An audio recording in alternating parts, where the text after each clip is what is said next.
umaga mga kaibigan. Ngayon po meron naman akong ibabahagi sa inyo. Ito butchery tutorial. Nagsimula tayo noon nakaraang video na paano po mag-boneless ng chicken breast, bone in, saka yung whole leg. Ito naman po para makompleto tayo. Papakita ko sa inyo yung madalian na paghati po ng 4 na piraso ng manok. Ito po sariwang-sariwa po itong ano natin, itong nabili ko sa palengke, at hindi ko na lang po sasabihin kung anong brand ito para naman hindi masyadong napakasimple lang po mga kaibigan. Itong paghiwa nito, sundan nyo lang po ako.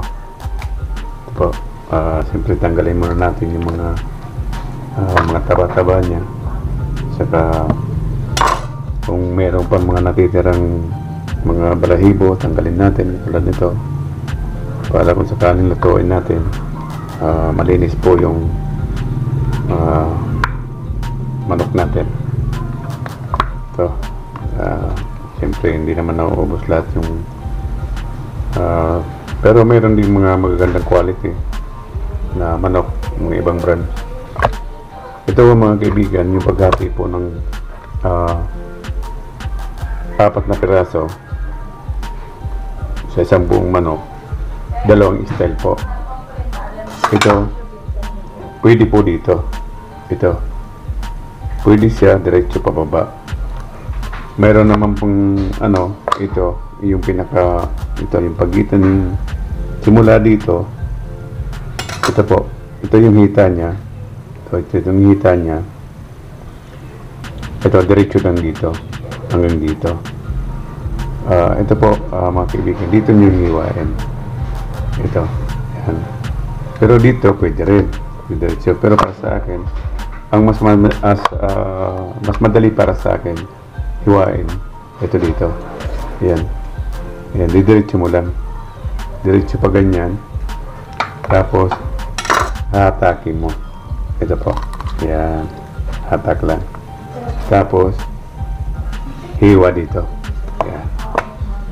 Ngayon po, ito na yung kabubuan ng dalawang hiwa sa isang manok.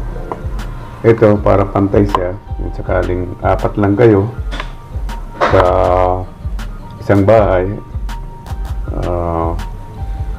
para walang lamangan kung gagawin yung prito, kaya inihaw ng manok, parehas ang hiwa. Ito po, ito yung ito dito, yan, dito nyo naman hiwain, yan, pababa, ito, yan, tapos ito din lang ng konti, yan, ito po.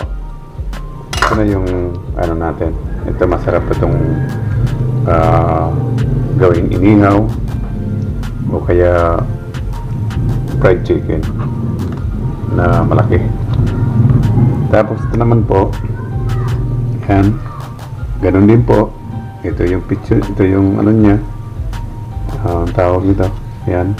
Tapos parang dito muna padaanin, yan, tapos pababa, yan. Ganun lang po kadali. Ito naman yung whole leg natin na medyo may kasamang backbone. Kasi yung ginawa kong boneless na whole leg, dito naman inihiwa yan. Ito, dito. Ito kasama yung backbone. Ganun lang po kadali ang paghiwa ng manok. Napakasimple lang po. Ito po, itong tutorial ko nito, siyempre hindi po lahat ng mga kaibigan natin marunong maghiwa ng manok, kaya ito na i-share ko sa inyo. At kung meron man kayong mga paninda sa palengke, ito pwede po pagkakitaan ng ganitong hiwa ng manok na hindi po tinatawag na durog-durog. Hanggang dito na lang po mga kaibigan. Salamat po. Yung mga hindi pa po nakapag-subscribe o baguhan lang po dito sa YouTube channel ko, kung maaari lang po, paki-subscribe, like, and share. Maraming salamat po at God bless sa inyo lahat.